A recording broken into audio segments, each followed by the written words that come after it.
Hi, I'm Teresa from VLab at UPFL. I'll be presenting our work on rapid network adaptation, learning to adapt neural networks using test time feedback.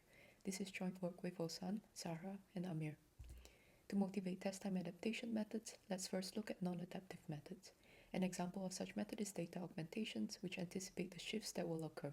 When given a clean input, these methods are able to return an accurate prediction. This is shown here with a depth estimation model f theta. However, it's not possible to predict all the shifts that can happen in the real world. When the input is distorted with noise, and if it was not accounted for by the non-adaptive method, predictions can degrade. In contrast, adaptive methods choose adaptation over anticipation to shifts as they occur. To achieve this, they create a closed-loop system and make use of an adaptation signal. We will show examples of such signals later. In our closed-loop adaptation signal, H5 is a controller which can be implemented as a neural network or an optimizer. It uses an error feedback from the adaptation signal and predictions to adapt f theta accordingly, and so improving the final prediction. We have more extensive discussion on the different methods for handling distribution shifts in the supplementary material.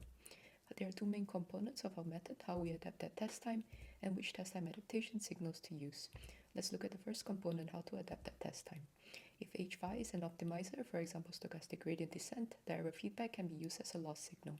We can use H5 to update the weights of f theta. The adaptation method in this case is test time optimization or TTO. The biggest issue with TTO is that it may be too slow for real-world problems as it requires backpropagation, which can be expensive. TTO is also susceptible to the choice of adaptation signals as it uses them as they are. It also requires carefully tuned optimization hyperparameters. On the other hand, amortization methods have a similar goal as TTO. Instead of being an optimizer, H5 is now a neural network. A model is trained to regress the desired updates to f theta. As it only requires a forward pass at test time, it is computationally more efficient than TTO. It is also less susceptible to the choice of adaptation signals, as it is trained to improve the target task given any signal. In this work, we propose using an amortization-based method, and we call this method rapid network adaptation, or RNA for short. And H5 performs adaptation by modulating the features of f theta using film layers. There are many other options for implementing the controller H5. Results on these variants can be found in the supplementary material. We have seen how to adapt at test time. Now let's look at which adaptation signals to use. It has been shown in the literature that a poor signal can cause adaptation to fail silently. Let's look at an example. Here are the losses from adapting a pre-trained depth model by optimizing different adaptation signals. In all cases, the loss on the test time signal was successfully optimized. Now let's look at how the target task loss has changed.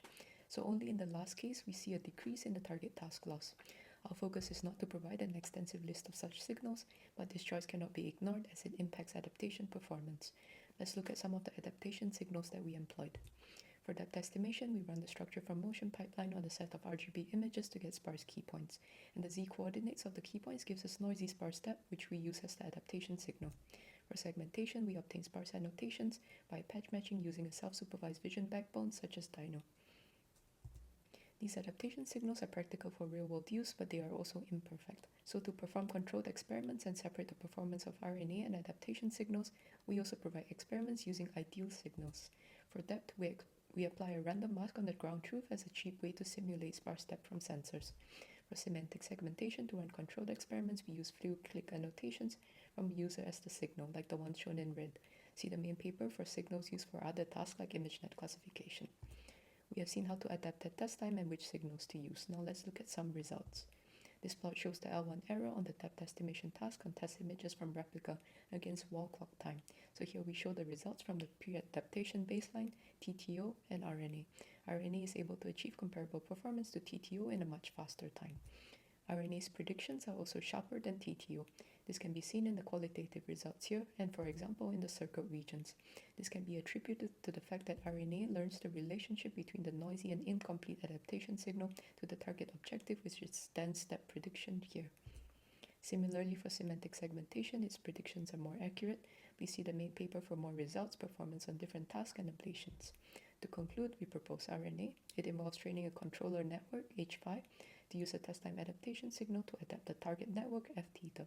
We show that it is flexible, it can be used to adapt different architectures, and can be used with a range of adaptation signals. As it performs amortization, it is orders of magnitude faster than doing TTO. Our experiments on a diverse set of tasks and distribution shifts show the potential of RNA for efficient test time adaptation. Thank you for listening. Visit our website for more details and results.